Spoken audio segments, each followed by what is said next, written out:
Assalamualaikum warahmatullahi wabarakatuh. Salam silaturahmi, salam kenal. Nama aku Hilda. Di sini aku mau sharing ke kalian tentang keajaiban istikharah part 2-nya. Kalau tahun lalu aku pernah bikin kan satu kali tuh. Itu pun sharing yang jauh-jauh tahun-tahun sebelumnya, cuman baru sempat diceritain. Nah, sekarang aku mau sharing part 2-nya. Kita langsung aja, guys. Nah, untuk pertemuan yang kedua ini, karena aku nggak mau gagal lagi, terus pas awal-awal silaturahmi, aku berpikir kayak jangan-jangan jodoh gitu kan ya, karena dulu sempet pisah kan, bukan pisah kayak putus atau apa enggak, jadi kayak saling menjauh aja gitu kan. Nah, sekarang tiba-tiba dideketin lagi, kayak jangan-jangan jodoh nih gitu kan, cuman dulu salahnya nggak ngelibatin Allah. Nah, sekarang aku nggak mau kayak gitu, jadinya tuh apa namanya, istihoroh lah gitu kan, inisiatif, karena dulu sempat kayak bayar, kayak dijawab sama Allahnya tuh kontan kurang dari 24 jam. Dan tiba-tiba pas aku scroll TikTok ya guys, muncul di FYP aku tuh tata cara istikharah menurut syariat. Nah, kalau nggak salah di intinya itu, jadi yang ceramahnya itu kan ustazah. Katanya beliau diijazahkan oleh gurunya kalau misalkan sholat istikharah itu dilaksanakan 7 hari berturut-turut setelah selesai sholat isya.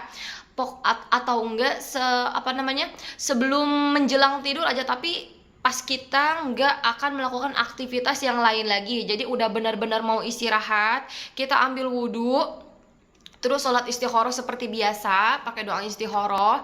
Dan di dalam doa istikharahnya itu kita meminta sama Allah, kurang lebih kayak gini ya guys, yang aku tangkap waktu itu. Bismillahirrahmanirrahim. Ya Allah, jika dia baik untuk dunia dan akhiratku, beri aku jawaban melalui mimpi warna putih atau hijau. Tapi jika dia tidak baik untuk agama dan dunia dan akhiratku, maka berikanlah mimpi warna merah atau hitam.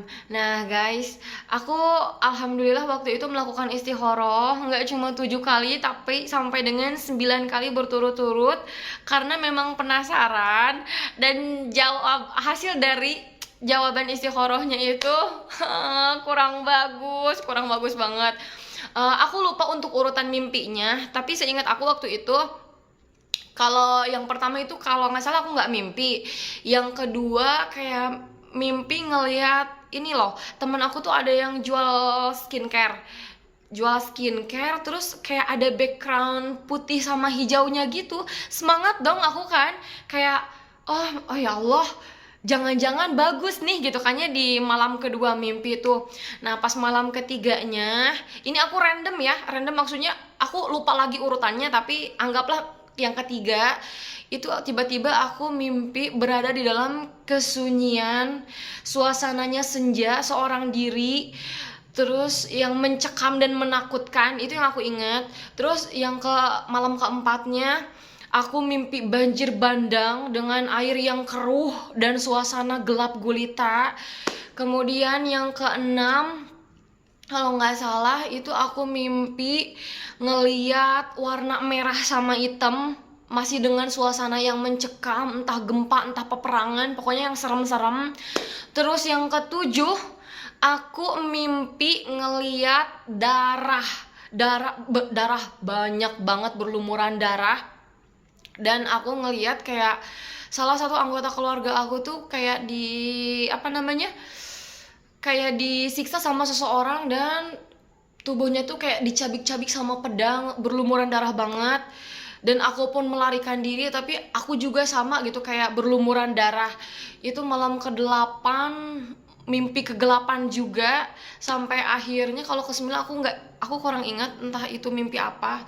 Tapi kesimpulan yang aku dapat, oh ternyata mimpi-mimpi jawaban dari yang aku minta sama Allah itu dominannya itu kurang bagus. Dan masya Allahnya bukan cuma mimpi, ternyata di dunia nyatanya juga Allah tampakkan ya, Allah tunjukkan sama aku tiba-tiba kayak sifat-sifat pribadinya, karena memang kita belum terlalu saling mengenal.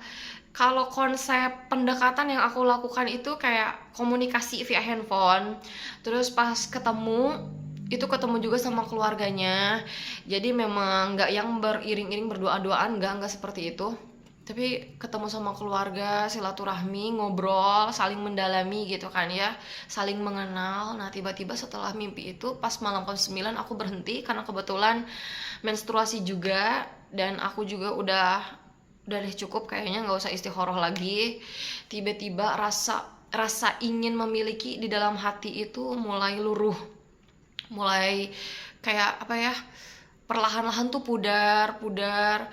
Terus pas ketemu 3 kali kalau nggak salah sebelum akhirnya lost, itu seperti Allah menunjukkan sifat-sifat yang ternyata oh mungkin memang belum untuk menikah segera, karena ditunjukkanlah sifat-sifat yang memang kayaknya nggak bisa nih gitu kan ya. Terus tiba-tiba logika aku juga jalan, gimana kalau gini gini gini gini, bukan dalam arti kita terlalu pemilih ya guys, bukan, tapi dalam setiap pilihan itu harus selalu melibatkan Allah. Dan ketika kita mendapatkan jawaban yang insya Allah hati kita juga dimantapkan, dan akhirnya dari situ perlahan-lahan mulai ditunjukkan, akhirnya kita semakin jarang komunikasi, semakin berkurang frekuensinya, dan akhirnya lost juga. Nah, jadi aku mau sharing aja ke kalian, kalau misalkan kalian sedang bimbang untuk menghadapi keinginan menikah dan sekarang sedang dekat tapi risau, gelisah, dan galau apakah dia jodoh kita atau bukan, jangan lupa selalu melibatkan Allah di dalamnya. Istikharah lah, insya Allah Allah akan kasih jawaban. Sebenarnya karena aku tahu konsep istikharah itu pasti dijawab begitu ya sama Allah, makanya kemarin tuh sempat kayak jangan istikharah takut hilang. Padahal gak gitu ya, tapi harus maksain diri karena ibadah, dan jangan mengambil keputusan sendiri tanpa kita meminta kepada Sang Pencipta. Paling gitu aja guys untuk sharing kali ini. Buat kalian semangat semuanya, yang galau, yang bimbang, jangan lupa libatkan Allah ya. Terima kasih udah nonton, jangan lupa subscribe and share and like, juga komen yang punya pengalaman yang sama ya. Dadah, assalamualaikum.